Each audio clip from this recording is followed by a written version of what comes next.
These fiends delight in agony, caring little for mortal blades or even arrows to the eye. Now it seems nothing can keep them from destroying the fortress and ending every frightened life inside. Yet suddenly a mage emerges, gripping 4 ancient stones pulsing with mana. He strides to the ramparts, calmly fits the stones into his grimoire and casts a single incantation. An immense magical emblem manifests beneath the demon horde, freezing them as the mage harnesses all 4 stones' energy and summons a mighty lightning strike. This spell proves so fatal that every demon is instantly reduced to charred remains. No demons manage to survive the overwhelming storm. The survivors on the walls are struck silent and will always remain grateful to the enigmatic mage. But he lingers not for any words of thanks. Wordlessly he departs and resumes his lonely road. His purpose is elsewhere. He searches for something far greater, the ultimate primal mana stone. So one must ask, who is this mage and what draws him so deeply towards these mana stones? Inside a stately mansion, Lord Malik imprisons slaves below in his cellar. The captives, treated as nothing, are forced by him to polish gems, hoping to uncover traces of lost enchantment. Among these neglected souls is Alan, a boy who has already finished his daily chore. Still, this admirer of magical stones insists on continuing to polish. The overseer appears and rebukes the group for their poor work, urging them to match Alan's standards. Trying to claim Alan's stone, the supervisor is met with resistance as Alan longs to make it even more brilliant. His relentless desire is met with a harsh kick that sends him sprawling. The overseer, hating Alan's determined gaze, allows another to harshly beat the boy without restraint. They yank Alan up by his hair, promising 1 stone to polish for every blow he receives. The tormentors strike Alan until they decide they have taught their lesson. Just as they're about to leave, Alan unexpectedly asks for more blows so he can polish extra stones. He insists on being struck for more work until the supervisors tire and lock him away in his cell. Unseen, an older man quietly polishes his stone, silently observing every unfolding moment. The next day, Alan wakes with ache from his punishment, knowing he'd exceeded his limits. He recalls a blue stone he once polished, how its beauty had enamored his soul. Alan yearns to discover more stones with such enchanting allure. Now he wishes nothing more than to polish stones each day, even though they're taken from him. Lost in thought, the supervisor enters and calls them to work, while the old man from yesterday helps Alan up and checks his well-being. At the work table, the old man chooses to sit with him, which slightly irritates Alan. Since arriving in this place, he'd never encountered anyone who willingly engaged him in talk. Supervisors roam, intimidating anyone, whether they work poorly or with skill, deriving joy from this. Meanwhile, Alan remains captivated by a rare purple stone he is polishing with full attention. He's filled with anticipation, eager to witness the stone's revealed beauty soon. Focused on his task, Alan tunes out the old man nagging about his willingness to endure such pain. Alan simply responds that what he wants most is to polish stone after stone. Back when he was a destitute orphan in the alleys, survival was joyless and life seemed empty. Long ago he surrendered to despair, a shell among many, but now endures abuse if it means polishing stones. The old man finds it hard to accept that someone would forego sleep just to polish stones. Alan curtly asks the old man to mind his own business so he can concentrate on working. He continues to praise the unique beauty of these stones, talking about them endlessly. Yet the old man studies his own, wondering what allure plain pebbles hold for Alan. But surprise lights the old man's eyes as the boy describes floating patterns within the stones. Quickly the old man leans in, asking if that's real, and Alan replies that anyone, even he, can see them. The reply brings a smile, and the old man decides to teach the boy more about these magical stones. He tells Alan that those mysterious patterns are remnants of ancient magic known as monastones. He then shares that matched with a magic book, these polished stones unveil hidden power. Alas, most here are rough scraps. Alan ponders if more wondrous stones exist beyond this place, inspired by the old man's words.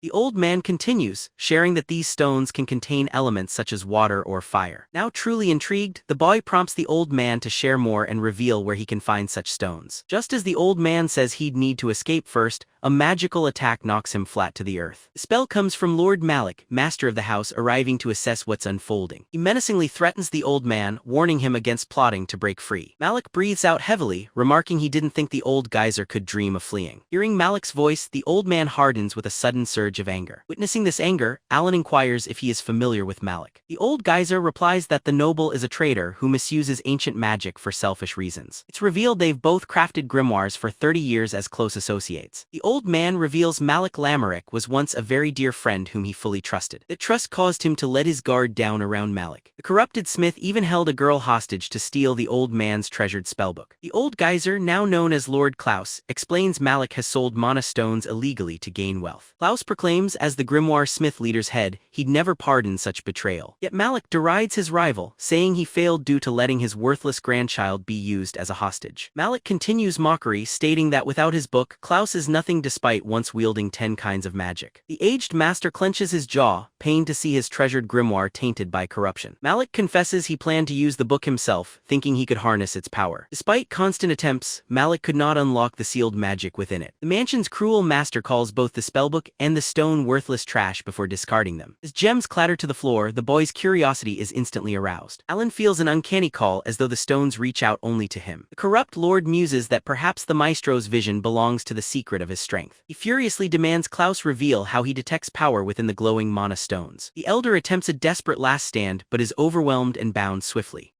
He fixes a piercing, hateful glare on the wicked lord, saying his tainted gaze shall never behold his desire. Malik, furious at these words, seizes Klaus by the hair and scorns him as useless and weak. Then he describes his cruelty, promising to dissect and exploit Klaus, relentlessly searching for power. Yet the Dark Lord's malice goes even further. He hurls a burning candle at the grimoire, trying to reduce it to cinders before its true owner. Klaus cries out in agony as Malik promises the old man will never dream of escape again. While Klaus struggles, a small boy leaps into the fire, drawn by a mono the Mad Lord thinks calls him. Onlookers all assume the kid has lost his sanity for bravely charging into the fire so recklessly. Yet Alan's determination drowns out all fear of peril. Alan darts toward the stones as the old man pleads for him to seize the book instead. Though Malik tries to intervene, Alan refuses to hesitate and boldly takes hold of the grimoire. To everyone's surprise, Alan isn't burned. Instead, he gains control over the flames themselves. The fierce energy surging from the magic tome stirs Alan deeply and resonates with his soul. Mesmerized, Alan is enraptured by the sparkling magic stone, sensing its importance above all else. Malik watches in disbelief, unable to accept that a lowborn child now wields the grimoire. Once Malik cries to the overseer, demanding he wrest the grimoire from the boy immediately. The geyser trembles with dread, fearing the young boy will soon surpass his failed ambitions. Wasting no time, he draws his own grimoire and conjures water spells to bring down the young slave. Suddenly, water forms at his command, and he uses it to threaten and alarm the boy. As Malik commands the flood upon Alan, the child can only brace himself for impact. But the fierce flames coiling around him vaporize the water at once, sparing the youth entirely. Stunned, the foe gapes in disbelief, unable to fathom the marvel unfolding before his eyes. Somehow, the boy who only now awakened masterfully governs the Inferno's wrath. Malik sees his danger grow. Despite icy spells, Alan defeats every attack with a fiery command.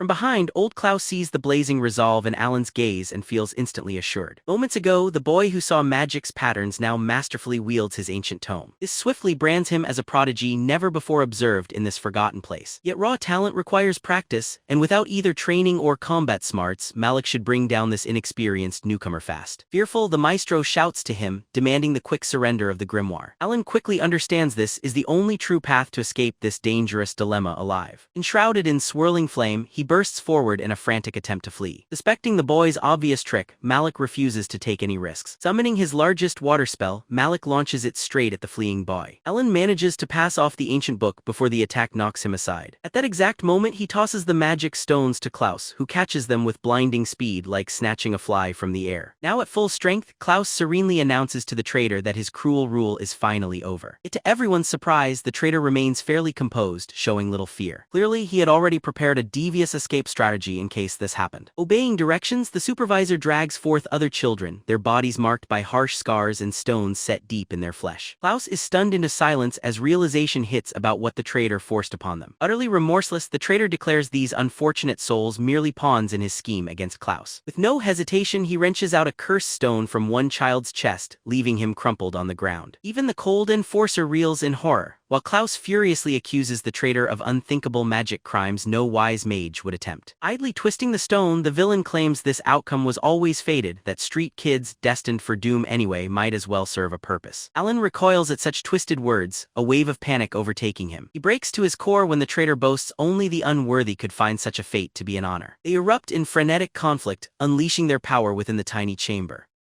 This time, it's the maestro who finds himself being forced to retreat with each passing moment. Malik grins, savoring his triumph as he finally eclipses the mightiest mage in the land. He demands that the elder give up and surrender so he may experiment more upon their bodies. Feeling disaster closing in, Alan gazes at the red stone and wills the fire within to spark. Clinging to memory of past power, he swears he'll leave this dreadful mansion somehow. His longing to explore all the world's magic stones brings forth thick, dark flames around him. Both mages, shocked, turn as Alan boldly threatens them and the factory with blazing ruin. Terror overtakes the traitor as this unfolds before his very eyes. He never imagined witnessing a boy use a stone's magic unaided by a grimoire. Klaus realizes the unleashed stone's raw energy drives Alan into a wild, uncontrolled state. The countless surprises Alan reveals only deepen Mick's mounting frustration. He tries dousing the boy's rookie flames as though snuffing out pitiful candlelight. After failing miserably, he scowls and orders his lackeys to deal with the defiant youth. Knowing he must thin out foes before he is trapped, Alan acts fast. A long fight only endangers the other kids. He calls for the maestro's aid, urging him to fend off the surge of enemies with him. The three mages cast together, collateral damage catching many of Malik's henchmen in the chaos. Seizing the distraction, Klaus swiftly leads the captive children to safety. Now only Alan and Malik remain, fate to be settled by a head-to-head duel. The traitor channels all his remaining power, determined not to lose to a mere child. Yet Malik's cursed stones falter and Alan's fire magic finally strikes him directly. Malik comes unglued, shaken by the reality of true pain for the first time. The traitor, swearing vengeance, conjures a spell trapping Alan in obsidian darkness. Still, Alan bursts free and sears Malik with his grip, erasing the mage's pride and madness. Silent and awestruck, Klaus is amazed a novice could defeat one as formidable as Malik. Smiling slightly, Alan invites Klaus to help bring Malik to justice, and the mage leader levitates Malik by magic. Suddenly, Alan feels faint as exhaustion from pushing his power to the limit surfaces. Together, they reach the surface where sunlight greets Alan after years spent in shadow. He races forward with joy, at last savoring the simple victory of freedom and human rights. With eager excitement, he urges that they visit the site with the enchanted stones Klaus mentioned. Naturally, this attracts the patrols, who are already on the trail of the fool who set the estate ablaze. Several hours later, he finds himself brought before the royal court to face an official trial. The judge loudly lists the supposed accusations made against him by Mage Lord Malik. But as he is merely a slave, no one considers consulting the jury on a verdict of guilt. This entire event exists just to stress that slaves who disobey face the harshest fate without mercy. The assembled nobles hurl taunts and unanimously support the harsh final judgment. Our protagonist attempts to speak for himself, but before he can, a commanding voice fills the hall. Lord Klaus, revered among mages, shocks all present with a bold objection and abrupt arrival. The nobles are confounded by the reason such a figure would defend an unremarkable slave. With a dazzling presence, Lord Klaus notes how judging a slave without listening is foolish. He directs these words to the king instead of the presiding judge. The monarch contends it's useless to hear any defense from someone enslaved. He then asks what compels the mage leader to defend such an insignificant person. Immediately, Lord Klaus reveals the boy is his apprentice, leaving the court stunned and bewildered. None present have ever seen a mere slave transform into a grimoire smith before. Mid the silent tension, Lord Klaus gifts Alan a magic tome and a priceless enchanted gem. At that moment, the boy realizes convincing the courtiers requires an entirely new approach. He understands that pleading won't make them see past him being a worthless captive. Thus, he resolves to unveil the corruption among them in response. An attendant releases his chains while the king admits they must not forego anyone possessing a grimoire. He then laments that in all history, not a single slave has attained such a title. The indignant noblemen protest loudly, insisting that a slave could never be a noble grimoire smith. Trying to prove them mistaken, he grips the magic stone and unleashes water magic for all. The whole assembly is taken aback by his powers, leaving even the king momentarily speechless. Lost in reverie, the boy gazes at the enchanting surface of the glimmering water. The bold noble steps forth, claiming brazenly that this whole affair is nothing more than a trick. Before he can say more, his words are silenced as Alan commands his water magic instantly. The waves stop right at the noble's feet, leaving him paralyzed by fear, unable to move. The hero rebukes them for their arrogance toward the poor, asking if they deem themselves above justice and free to take lives. Feeling Alan's intimidating presence, the noble stammers that the law spares no one, not even them. With a sly grin, Alan states, one particular person truly deserves punishment. The man trying to vanish his magic with sheer force of will. Our boy reveals that someone vile had sought to end both his life and the old man's. Malik's cruel experiments with children alone warrant his severe judgment, our boy explains. The king addresses the old man, who verifies every word and adds that, but for this slender youth he'd be dead. Alan proposes they search that wretch's home, insisting that crucial evidence is hidden below. He grows solemn, remembering those chained children he glimpsed in the shadows. Setting aside his sorrow, he proclaims that if the kingdom executes him for being a slave, he'll fight to survive. Noble finally braves to challenge such formidable power displayed before their eyes. The old man calmly questions if losing such talent is wise. Pressed, the king hastily ends the trial. He quickly instructs his guards to search Malik's mansion without any further delay. With the crowd gone, the king warns Klaus not to lose sight of the boy for a single single moment. Thus, the session concludes and Alan and the old man quietly step outside side by side. Alan expresses his gratitude to the old man and observes he seems completely changed now. He playfully asks if Klaus possesses some hidden and powerful magic. The old man instructs Alan to call him master and shares that he is, in fact, a grimoire smith. Unconcerned, our hero only asks about the mana stones, eager to know how to obtain them. Klaus asks him to settle down and reminds Alan that, for now, he remains his apprentice. He tells the youth he must master the tedious aspects and details of grimoire smithing first, which nearly crushes his hope. With a grave tone, Klaus warns the land is under constant threat, so only fools wander unprepared. The old man insists that the boy stands no chance of survival the moment he steps outside. Alan's frustration shows as he declares he must seek out the mana stones regardless of danger. He reminds Klaus that it was he who first revealed to him the secrets of this world. The old man sighs, tapping Alan's head, explaining this is why he must truly become a grimoire smith. If Alan yearns to search for mana stones, he must first grasp their workings and classifications. Klaus urges him to study at the magic tower, where knowledge and power await after proper preparation. Klaus urges Alan to use every tool the magic tower provides to avoid the chains of servitude again. The idea strikes Alan deeply, awakening his hope that freedom is finally within his reach. Deciding, Alan agrees to go to the tower but warns he'll leave if it proves to be a waste of time. With a smile, the old man welcomes him officially as the tower's newest grimoire smith. On his first day, Lord Klaus shares how the tower shields the nation from monster incursions. The tower is also a vibrant center for uncovering old magic and exploring the properties of mana stones. Klaus explains that mages split their time between public duties and delving into magical research. They're granted absolute freedom by the state to develop and perfect their magical abilities as they wish. The master leads Alan toward a spiraling stairway rising to the grand hall, the tower's beating center. He tells Alan to continue upstairs and that most paperwork has already been arranged for him. Lord Klaus, attending to earlier matters, wishes Alan the best in the adventures that lie ahead. Alan rises up the stairs, straining to recall Klaus's advice as he steadies his nerves and breath. He soon beholds the expansive great hall, feeling the weight of the unknown that now greets him. Alan absorbs the scene, where the magical energy churns and overwhelms his senses at its threshold. Young smiths drift aloft, poring over heavy tomes as great golden gears thunder in the distance. The dazzling strangeness is so intense that even a calm mind would have trouble handling it. A voice summons him from behind where the receptionist waits, eager to complete her task. The registration is briskly finished, as she hands him a badge marking his new identity at the tower. He must always carry this mana stone like a badge, never letting it out of his sight. His badge holds a water-aligned mana stone, clearly marking him as an apprentice. He adds that accomplishing tasks and research can gradually increase his rank. Simply put, his diligence may lead to a heftier paycheck. Higher ranks mean he'd earn both more authority and greater wages. Without hesitation, Alan asks for missions, leading the receptionist to point at the huge memorial tome he admired before. She jogs him through every mission and record since the tower's founding, all packed inside its pages. She tells him to place his hand on the memorial, where it takes note of his presence. The system requests a command, and she notes he can use his voice too. Awkwardly, he asks for mission, and the memoria presents an extensive, detailed list of options. Next comes the lecture about the rules. New apprentices must pair with someone more advanced for missions. Though he's assigned a partner, Alan rejects it, choosing the Orvane investigation. The receptionist nearly chokes, warning most wait to try this difficult mission until graduation nears. She continues, saying the task involves severe danger of monsters, but Alan interrupts and accepts immediately. She is distraught, convinced this reckless choice is asking for trouble, even with Master Lucas. Confidently, Alan thinks mission list items shouldn't be too overwhelming. He then asks the receptionist about Lucas. She shares he's the only one directly taught by Lord Klaus. She proudly states that it usually takes 10 years to reach intermediate status. Master Lucas achieved the feat astonishingly in 4 years. Nearby, a girl excitedly chimes in. She admires Lucas since their master never mentors anyone new. Lucas was hand-chosen. She claims inheriting the master's research is an unparalleled honor and asks if anyone could wish for a better partner.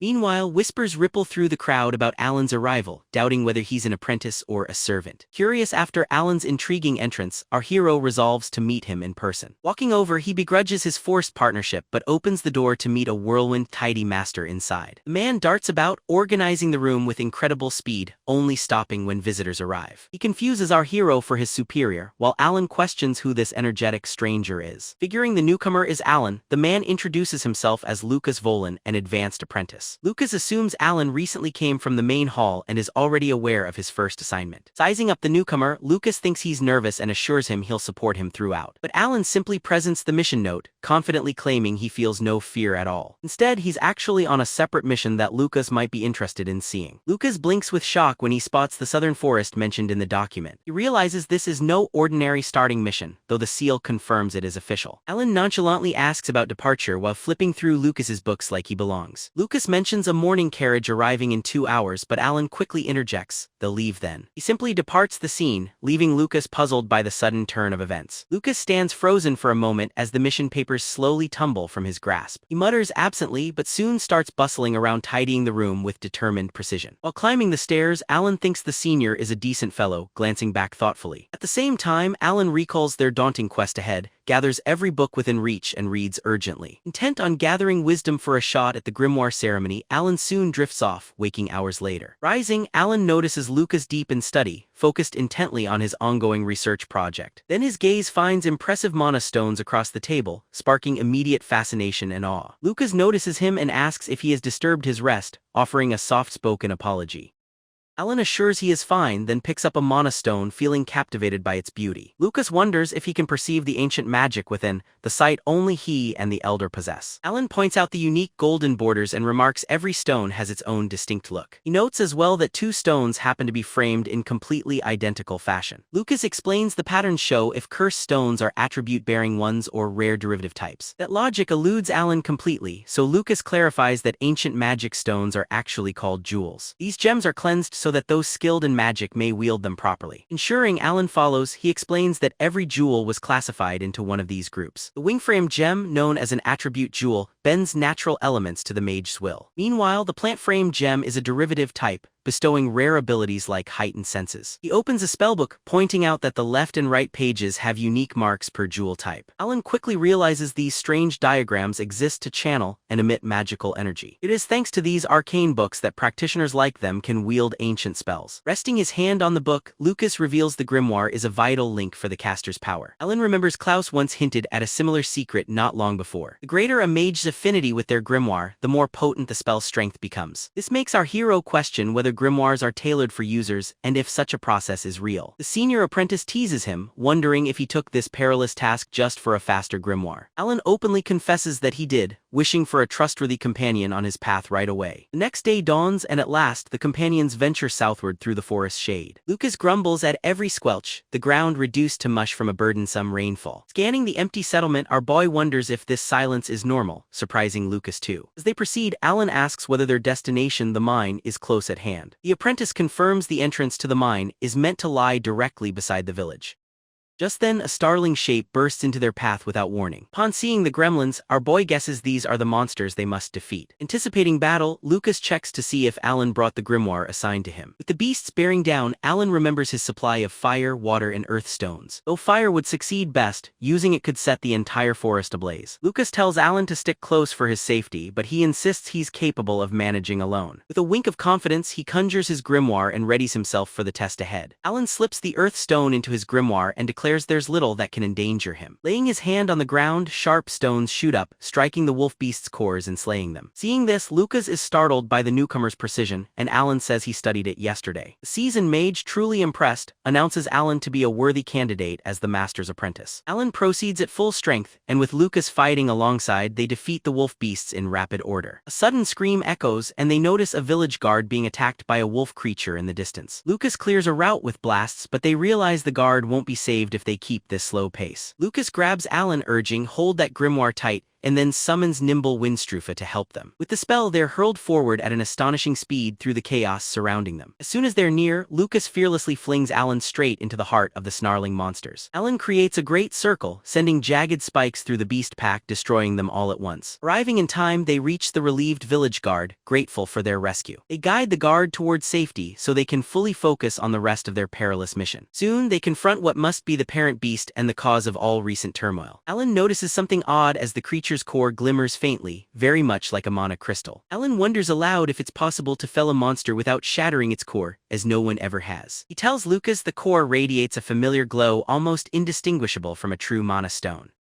Lucas admits he can't detect anything odd, deepening the strange rift in perception between them. This makes Alan question if only he notices the light and if it's not like an ordinary monstone. He says, "Trust me and follow, let's paralyze it so you'll witness what appears before my eyes." The senior, sensing Alan's conviction, asks again if the glow truly exists inside the creature's core. Alan's expression stays resolute, and Lucas chooses to believe he perceives something others cannot. Lucas offers support, and Alan outlines how he'll tether the beast while Lucas splits the core with wind. Lucas, impressed, summons Windbind promptly to freeze the monster just long enough for their plan. Alan uses his earth power, picturing the ground transforming into fine sand to ensnare the beast even more. He carefully sifts the sand, then uses his water stone to completely soak the area. The creature gets stuck in thick mud, and Lucas attacks with Windblade, but nothing changes. They figure out the monster has blocked the strike since the Windblade can't pierce its guard. Alan starts thinking fast and suddenly devises a clever plan to reverse their plight. He tells Lucas to use wind again while he brings out his firestone to cut harder defenses with heat. He releases fire so it fuses with the wind attack, creating a much stronger combined strike. He fully intensifies the wind, and they release their potent attack right at the beast. Their plan works flawlessly, and they succeed in removing the monster's core stone at once. Before Lucas can cheer, Alan swiftly catches the core stone in the air, not missing his chance. Lucas admits surprise at their victory, but Alan studies the core while noting the apprenticeship boy's impressive talent brings him near intermediate skill. The move our hero pulled earlier, syncing his magic with another, showed real talent for daring magic. The blonde exhales, realizing that there is now a genuine challenge waiting for him ahead. Alan lifts the core, delighted as he says there's a golden glow inside, though dimmer than mana stones. After examining, Lucas admits he can't see the light and suggests that they ask the master back home. If that demon core preserves ancient magic, it just might be transformable into a weapon. At that moment, soldiers arrive and call out, concerned and asking if everyone is alright.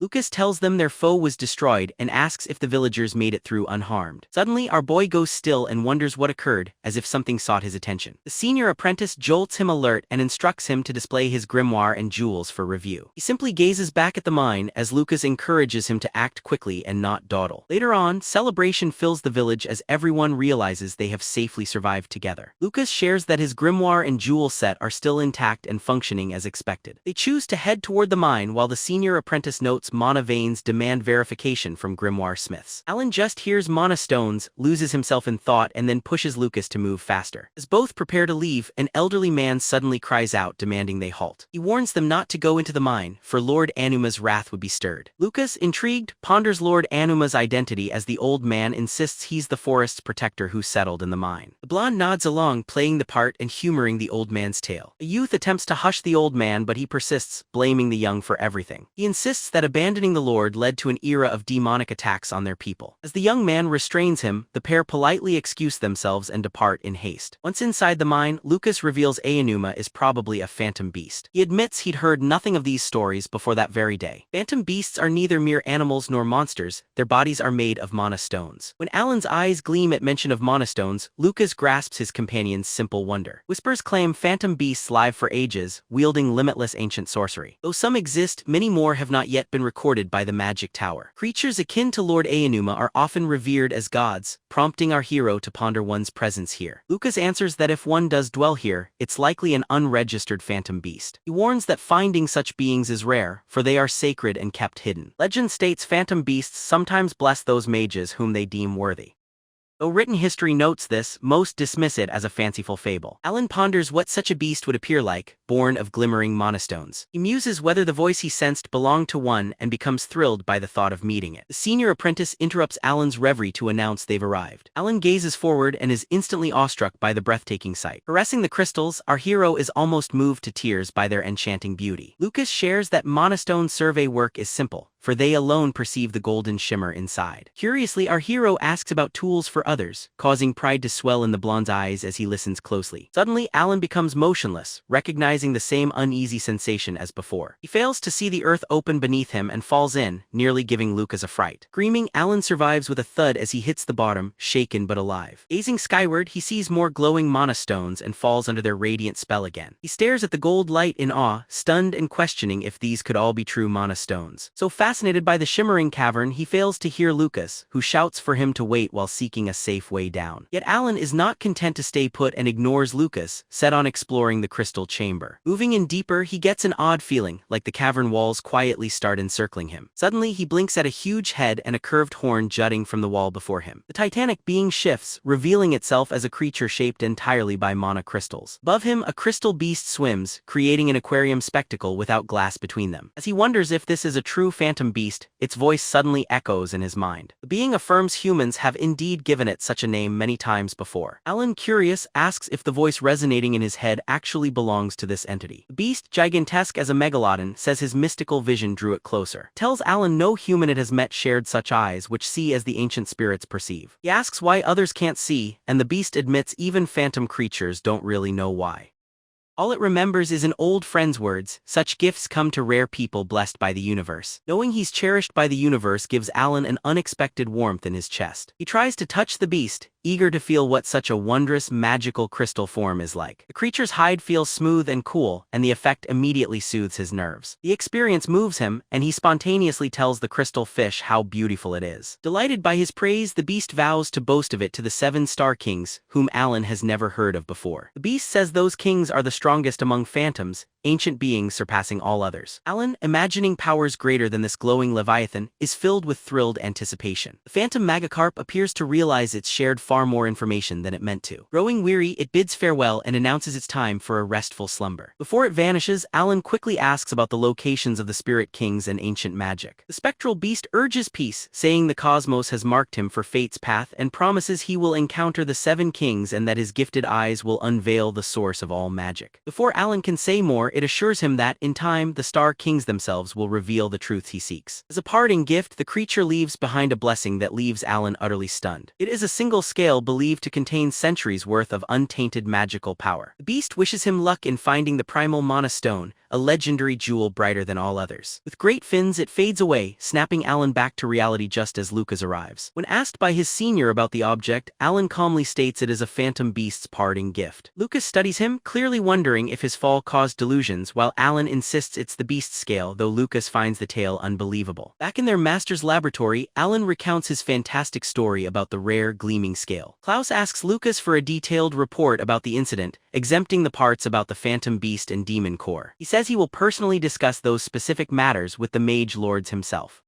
Turning to Alan, he finally delivers the very words for which the young apprentice has waited. Lord Klaus decides that, since Alan obtained the material, he alone should refine and shape it into a magical stone. Granting full access to his lab, Klaus urges Alan to select a personal grimoire while he gathers the tools for crafting. Overflowing with excitement at the thought, Alan grabs his companion and dashes eagerly from the chamber. They stop before an immense barricaded gateway bound with thick iron chains. Once opened, Alan enters, marveling at a vast library where tomes reach endlessly skyward. Resonant bells chime to signal the initiation of the grand grimoire selection. Full of anticipation and curiosity, all grimoire smiths await the arrival of this year's candidate. But faces fall when they see a humble, 2-day slave as the year's participant. Many whisper skepticism at how a mere slave was allowed to join something so prestigious and think it's pointless since he probably has no chance. A girl recalls a grimoire glowing for Lord Klaus, yet another dismisses it as an exaggerated story. He says records mention only a modest flicker, while the receptionist keenly observes, curious if Alan will truly proceed. He arrives at the entrance of an immense chamber, asking if grimoires are there, and Lucas, calling it the grimoire archive, confirms with a nod. Lucas says it's a vault where tomes patiently remain, still awaiting a worthy master to claim them. Lucas urges Alan to listen as he insists that grimoire guides always choose the person, never the reverse. He cautions never to grab books from the shelves, trusting that a grimoire will approach him if chosen. Should nothing answer his presence, he must withdraw, accepting the emptiness gracefully and forcing nothing. So Alan grasps there's no guarantee. Lucas explains it's an opportunity to participate, not a promise. He mentions novices sometimes depart without acknowledgement, lacking the strength to impress any tome. Should this come to pass, Alan must hone his skills on missions before next earning another chance. Before Alan enters, Lucas gives him a rare gold sphere which instantly captures his intrigued gaze. Before Alan can speak, the ball sprouts wings and flies. Lucas explains it's a mystery mouse tool for remote vision.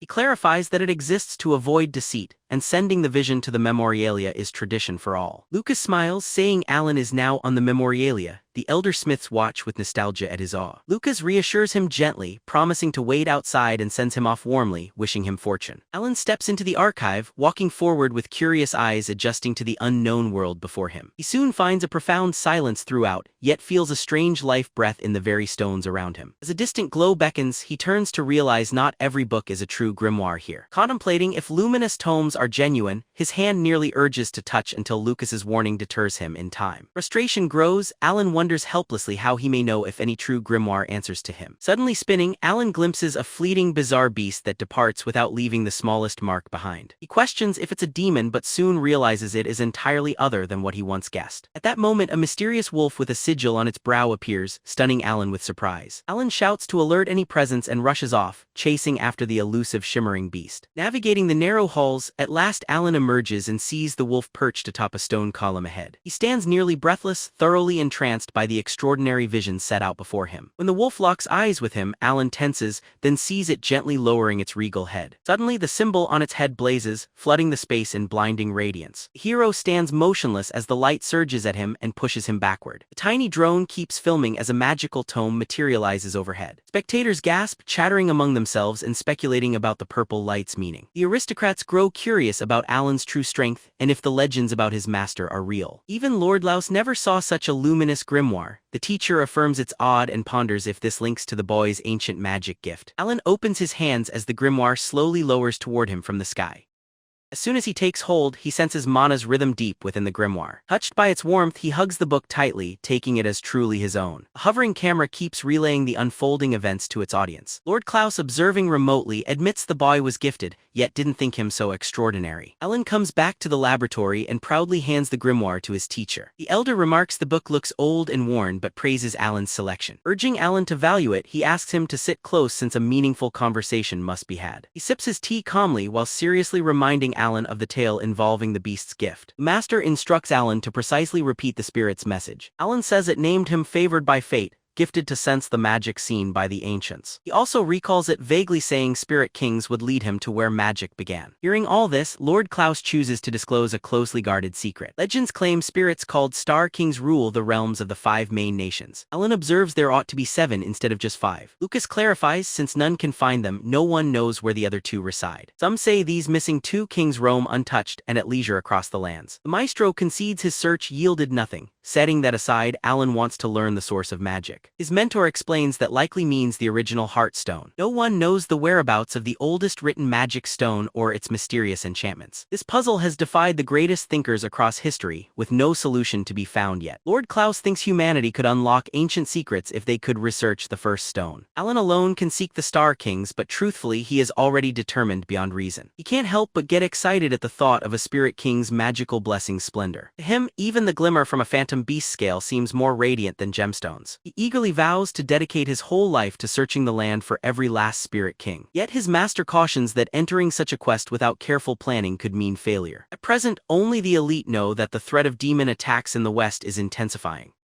Many now suspect the demons aim to hunt and exterminate hidden spirit beasts within human lands. Stone Guardian Kingdom's recent loss of their spirit beast seems to support this view. Therefore, Alan must remain vigilant and cannot lower his guard while traveling. Beyond caution, he must become capable of standing his ground against the demons' assaults. Once warned, Lord Claus instructs him to visit the workshop for swift repairs to his grimoire. Soon after, within a busy workshop, Alan feels uneasy as he watches the odd crowd shift about. Peeking around nervously, Alan is startled when an elf greets him and offers book repairs. Despite the surprise, Alan places faith in the charming craftsman's capable expertise. After examining the book, the elf says he'll work swiftly, surprising Alan with his quick judgment. The joyful artisan notes the grimoire's fine construction, insisting it needs careful mending. Nodding, Alan can't tear his gaze from the craftsman's sharply pointed elven ears. Noticing the stare, the smith guesses Alan hasn't met many elves until now. He remarks elves lead this art, for their woodland folk boast rare tools and exclusive methods. He also notes stone guardians, essentially the dwarves here, manage all magic stone shops. Alan quickly realizes this blacksmith must forge countless magic gadgets that rely on stones. Pretending not to care, Alan brings up the subject of the spirit watching over elven woods. The elf assures them of his presence, tenants, announcing he's willing to answer a few queries. His generosity backfires as a barrage of quick questions makes the elf swiftly rescind his offer. Once the grimoire is fixed, he gives our hero a lead to someone with deeper spirit knowledge. He grows fond of the ever-inquisitive hero, deciding to reveal one last tidbit. Forest caravan led by a famously powerful protector is set to arrive soon. That guardian may provide Alan his opportunity for true revelations. Outside the magic tower, a bored elf lounges on the caravan roof, lost in ennui. The escort lets him know they've nearly made it to their intended stop. He recalls dueling Klaus in his youth, a clear and utter defeat for the elf. Lacking true rivalry since, he wonders if perhaps this visit will satisfy his hunger for a challenge.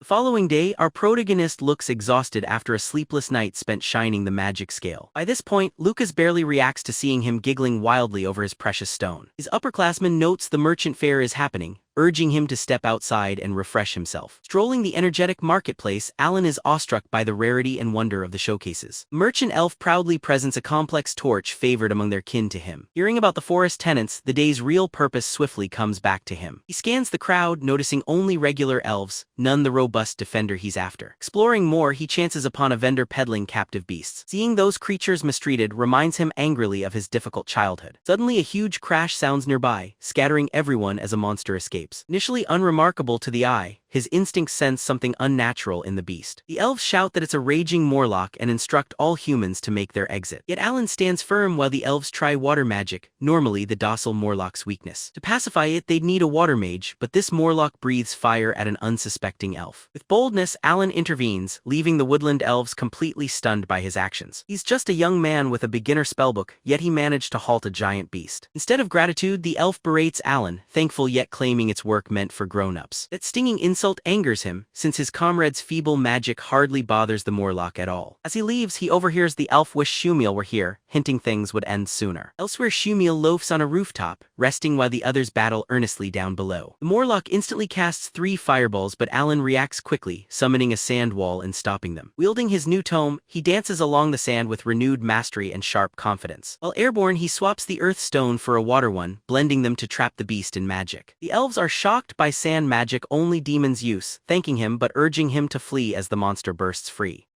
Alan stands firm, unwavering, refusing to step back or run from the looming threat. His remarkable magic is quietly observed by a notable warrior who has watched the whole fight. The warrior quietly admires Alan's skill, though doubts he could ever finish the Morlock off. At the very least, Alan trusts that his magic-imbued sight can find the monster's vulnerability. Just before his attack, a sudden arrow flashes past, coming out of nowhere. The arrow snaps the Morlock's head off its body with one incredible explosion of force. A hand lands on Alan's shoulder as a quiet praise is whispered softly in his ear. Though he can't sense the voice's source, Alan instantly knows this elf surpasses the rest. The earlier elf calls him Shum, making it clear this is their long-awaited strongest warrior. Shumiel is crowded by the woodfolk, but the voice's earlier elf harshly grabs his collar in irritation. He sternly reminds Shumiel about his position and the responsibilities that come with it. But with a shift in gravity, Shil calmly returns fire, questioning their sense of their own standing. Veteran elves needing a youthful human's rescue from one creature is a cause for real embarrassment. Turning back, Shum gives Alan a wry look, quipping that this little one sure hits hard. Alan appears unmoved, coolly unfazed, gaining Shil's interest while watching something else. His eyes are fixed on the Morlock, its body starts to move, even decapitated and bloody. Sage once remarked, after death's touch no soul remains. Alan understands only the magic gem keeps the creature alive, so like Malik's trials, the warrior eagerly offers to help Alan, making this a test of the boy's skill against the berserk Morlock. Alan, a clever bargainer, proposes accepting, but first he asks for a favor after the battle. The self-assured elf smirks, thinking this little guy boasts so much for his size. Eager to test his new grimoire, the young mage swaps to water magic and releases his full might. Onlookers are awestruck as the elves around them are stunned, jaws dropping in astonishment. Meanwhile, Alan continues to enjoy the clash, launching attack after attack without pausing. He asks Shum to spot a pulsing black mark on the beast and instructs him to strike it directly.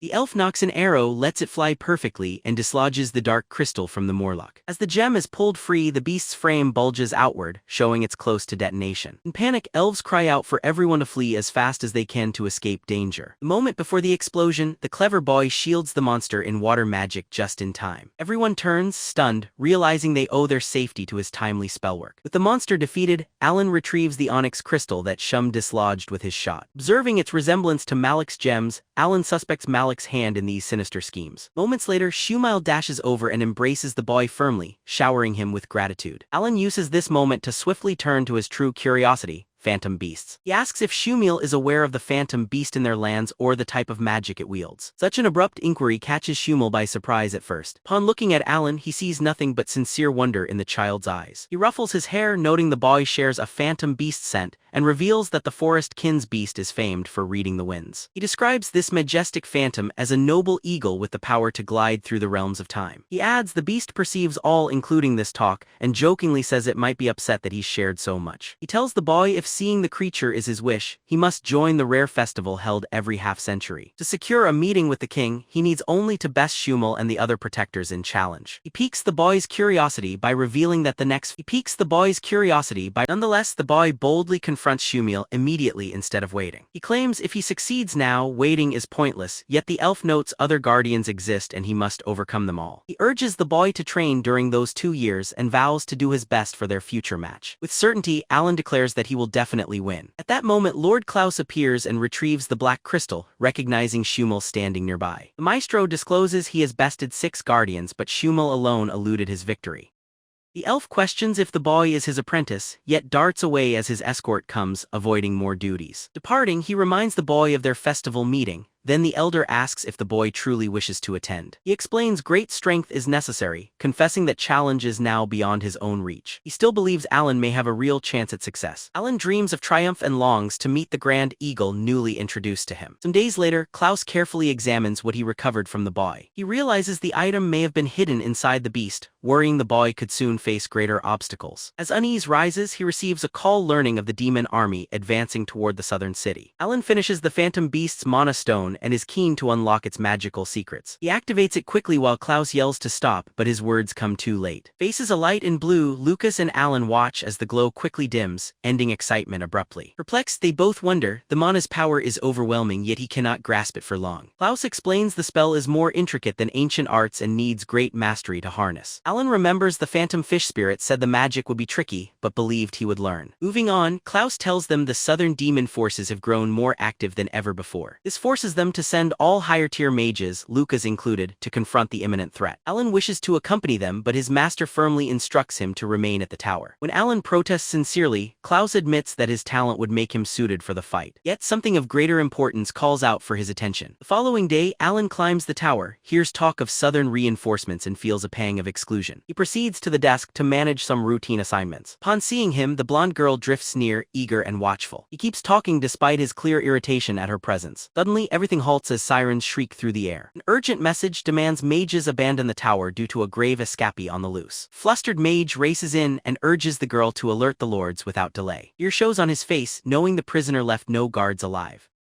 Panic takes over as the mages flee for safety, but Alan resolves not to hide. He chooses instead to pursue the danger before it can flee the fortress. Reaching the lower floors, Alan notices a door barely ajar. Quietly peering in, he encounters a figure he never expected. A storm of harsh memories crashes through him all at once. He quickly summons his grimoire, poised to attack without delay, facing Lord Malik, who remains oddly composed before twitching and speaking incoherently. Madness fills Malik as he claims the right to change the world, given by his master. The villain then consumes a crimson magic gem. Malik openly proclaims Alan should witness his role in decimating the realm as his mission. Alan answers by quickly unleashing a wave of water magic to halt the menace. Dark fire surges around Malik as he labels himself the coming 8th-star king. The relentless mage flings Alan aside, shatters a wall and flees outside. Stunned, Alan's eyes widen in disbelief at Malik's altered shape. With Malik's wasted frame shocking him, Alan steadies his heart and rushes after, aiming to save lives. Suddenly, a mission alert rings out from his enchanted necklace. Remove every demon from the city to protect its people from danger. Alarms blare in his mind as he tries to grasp the meaning behind the ominous warning. From a rooftop above the city, he sees demons ravaging the streets, preying on the terrified people. He barrels through the demon horde in the capital, searching for reason in the turmoil. He stands atop a fountain and glimpses Malik, half undressed, announcing his newfound strength. The wild mage burns the crowd of mages with his magic, but Alan tells him to face an equal opponent instead. Malik calls forth a legion of fiends, yet Alan easily sweeps them away without effort. Malik barely reacts, knowing Alan's power doesn't reach a level able to threaten him. The hybrid says he'll kill swiftly if Alan apologizes, but Alan gently insists Malik should apologize instead. Humiliated by Alan years ago, Malik's pride shatters. Dropping the act, he draws in more monsters as backup. Other wizards, confused, mistakenly identify Malik himself as just another monster. Alan tries alerting them to the peril Malik poses, though his warnings are disregarded. They dismiss Alan, thinking him just an inexperienced boy with little knowledge. Regret hits them immediately afterward. Malik finally taps into the power contained within the cursed magical gem. Though overwhelmed by the other wizards, his magical body instantly reassembles, limbs restoring themselves. Seeing him heal seamlessly even after beheading, Alan is at a loss for victory. He can't fathom how Malik ever came to possess such demonic form. Then Alan observes sharp icicles wedged in Malik's shoulders and a glowing stone nearby. Malik picks up the stone, scoffing at his old belief that power required collecting such stones. He crushes the gem before Alan, goading him without a hint of remorse. Malik unveils the awesome reach of his complete demon transformation. He boasts enough strength to annihilate the entire capital and everyone within it. He seeks to lay waste to every nation so all will accept him as the 8th star king in the end. Watching in despair, every mage loses hope, certain that no help remains for them now. Yet amid shadows, hope continues to shine. Alan sneers, "Malik, you're filth, and I'll see you back where you belong," tauntingly. The crazed sorcerer summons thick, bristling vines, daring Alan to face him. Alan dodges swiftly, channeling his gifted spell in combat for the very first time. His forward drive breaks as a barbed vine pierces his shoulder. Malik ridicules, "Where's your confidence now?" Outwardly it appears Alan has lost. But beneath his struggle, a wild tempest stirs deep within. It's brimming with enough power to tear Malik apart a dozen times. No longer amused, Malik lunges in a final, deadly attack. However, the vine never strikes Alan, who feels an ethereal force by him. At last, Alan manages to unleash the radiant spell he'd been granted. A blinding brilliance cascades from his palm, soaring up like a blazing comet.